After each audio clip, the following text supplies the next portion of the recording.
हम यूज करते हैं, उस बैटरी का भी खुद का एक रेजिस्टेंस होता है। उसके बारे में हम बात करेंगे कि क्या वो रेजिस्टेंस क्या होता है। सबसे पहले इंटरनल रेजिस्टेंस को डिनोट कर रहे हैं, मतलब क्या, it is the resistance offered by the electrolyte and electrodes of a cell. मतलब कि बैटरी जो है वो आपने कौन सी लेनी है बच्चों, यहाँ पे बात हो रही है प्राइमरी सेल की बात, ठीक है। आपके प्राइमरी सेल्स की जब बात हो रही है तो उसके बारे में यहाँ पे कंसेप्ट चल रहा है, सुने सभी बच्चे ध्यान से। It is resistance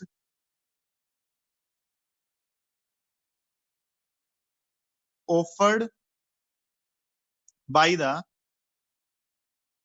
electrolyte.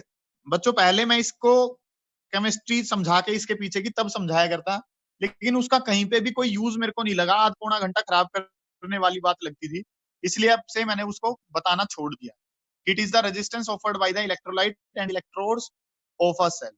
इतनी सी बात मैं बताता हूँ। और मतलब कि जो इलेक्ट्रोलाइट और इलेक्ट्रोड्स हैं उनके क्या होंगे, आयंस जो हैं वो डिसोशिएट होते हैं, वो जब मूव करते हैं तो उनको क्या होते हैं, आपस में भिड़ेंगे, भिड़ेंगे तो क्या होगा, वहां पे कोलिजन्स होते हैं, और कोलिजन की वजह से क्या होता है, आपका जो नॉर्मल फ्लो है वो रुक जाता है। इसी हिंड्रेंस को, इसी ऑब्स्टेकल्स को क्या बोला जाता है, इंटरनल रेजिस्टेंस बोला जाता है। इंटरनल रेजिस्टेंस ऑफ सेल की अगर बात करता हूँ, स्मॉल आर से डिनोट करता हूँ। सिंपल डेफिनेशन याद रखो, it is the resistance offered by electrolyte and electrodes of a cell. अब ये भी किस किस चीज पे डिपेंड करता है, डिपेंड्स।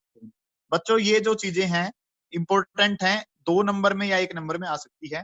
पहली बात, इंटरनल रेजिस्टेंस किस चीज पे डिपेंड करता है, वही चीज आपकी जिसपे ईएमएफ डिपेंड करता है, nature of electrolyte and electrodes. किस टाइप के आपने इलेक्ट्रोड्स और इलेक्ट्रोलाइट का मटेरियल चूज करा है उस चीज पे डिपेंड करेगा। उसके बाद क्या है, एरिया ऑफ इलेक्ट्रोड्स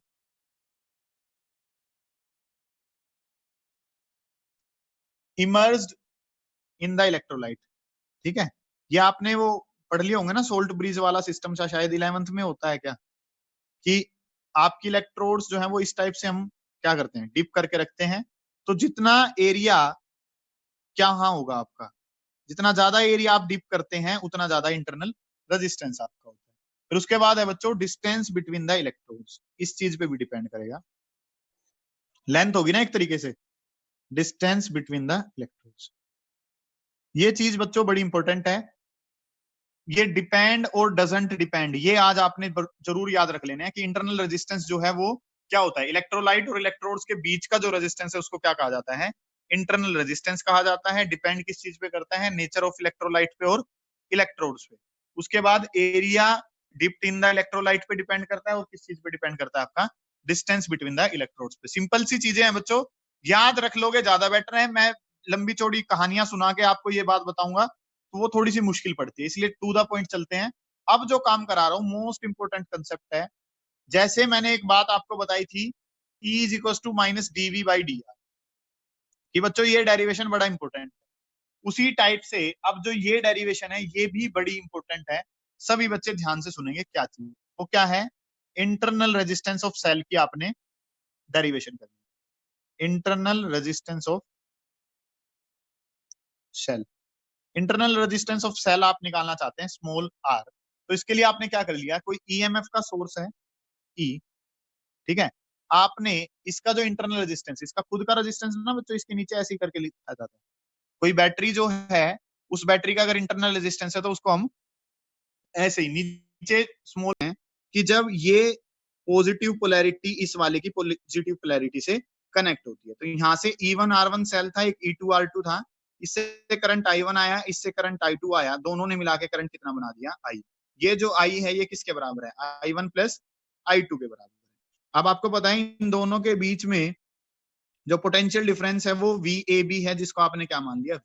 कल ये फॉर्मूला बताया था, ईएमएफ में से जो करंट इंटरनल रेजिस्टेंस के अक्रॉस चले जाता है वो V छोड़ देता है। तो V की वैल्यू क्या होगी, E minus I R. First वाले के लिए बात करते हैं, पोटेंशियल डिफरेंस तो V है E1 minus I1 into R1, ये वैल्यू यहाँ पुट करी। सेकंड के लिए करें तो E2 माइनस I2 R2 आपके पास हो गया। प्यारे बच्चों इसकी बात करता हूं तो I1 R1 इस साइड चले जाएगा, V इस साइड चले जाएगा, तो E1 minus V I1 R1 हो गया। R1 जो है यहाँ पे मल्टीप्लाई में था, तो VC यहाँ पे जाके कहां चले जाएगा, डिवाइड में।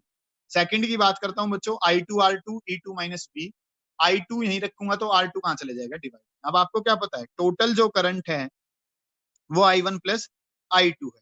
Total current I1 plus I2 है, तो I1 वाली वैल्यू आपने रख ली, I2 वाली वैल्यू आपने रख ली, ठीक है। तो ये क्या हो जाएगा, E1 by R1, V by R1, E2 by R2 और V बाई R2 आपके पास हो गया। अगला स्टेप E वाले एक साथ कर लेंगे, V वाले एक साथ कर लेंगे। सिंपल मैथ्स चल रहा है और कुछ भी नहीं है। बताओ क्या दिक्कत है, ठीक है। उसके बाद जो है E1 by R1, E2 by R2, इनमें से V कॉमन ले लिया। इस वाले पार्ट को, जो V वाला है उसको इस साइड ले गया, बाकी I वाले को इस साइड ले गया। यहाँ पे एलसीएम लिया, ये बना। इस वाले को अब मल्टीप्लाई में ले जाऊंगा, तो ये मल्टीप्लाई में जाएगा, ये डिवाइड। मल्टीप्लाई से ये वाला पार्ट तो कैंसिल हो जाएगा, ये डिवाइड में आ जाएगा, ये वाला। अब सुनो, आपको क्या पता है, ये फॉर्मूला क्या होगा, V is equal to E equivalent minus I into R equivalent, इसके बराबर आपका होगा। अब E इक्विवेलेंट की बच्चों बात अगर करता हूं, तो ये वाली चीज जो है ये कैसे निकलेगी, सुने। यहाँ पे E इक्विवेलेंट तो कितना आ गया आपके पास, E1 R2 E2 R1 divided by R2 plus R1, ये तो आ गया E इक्विवेलेंट। और यहाँ पे अगर बात करता हूं तो R इक्विवेलेंट क्या आया आपका, R इक्विवेलेंट आया R2 into R1 divided by R2 plus R1। और ये फॉर्मूला आपको पता भी है, इसको कैसे लिखते हैं आप, 1 by R equivalent is equal to 1 by R1 plus 1 by R2। ये चीज आपके पास होगी, ठीक है। ये कंसेप्ट आपका है बच्चों, और कुछ भी बात नहीं है। अच्छा, एक फॉर्मूला और जनरलाइज कर देते हैं यहाँ से, और क्या है कि E equivalent divided by R equivalent, इसका फॉर्मूला आ जाता है E1 R1 plus E2 R2। जो ये दोनों वैल्यूज है ना, इनको अगर डिवाइड करोगे, डिवाइड करेंगे तो ये आंसर बन जाएगा। देखो, इस वाली को अगर मैं क्या मान लू 5, इसको अगर मैं 6 मान लू, तो डिवाइड करो, ये पार्ट इससे कैंसिल हो जाएगा, क्या बनेगा, E1 R1 E2 R2 plus plus ऐसे। तो ये फॉर्मूले आपके दो यहाँ पे बनते हैं, जिनके बारे में आपने ध्यान रखना। रिपीट करूं बच्चों या समझ आ गया, सिंपल मैथ्स है कुछ भी नहीं। पार्ट थोड़ा सा लंबा है, पेपर में वैसे नहीं आता। जो याद रखने वाली बात है वो मैं आपको बता दूंगा कि बच्चों ये आपने याद रखना, ये पार्ट इंपॉर्टेंट है जो आपने याद रखना है पैरेलल के लिए, और ये वाला पार्ट आपका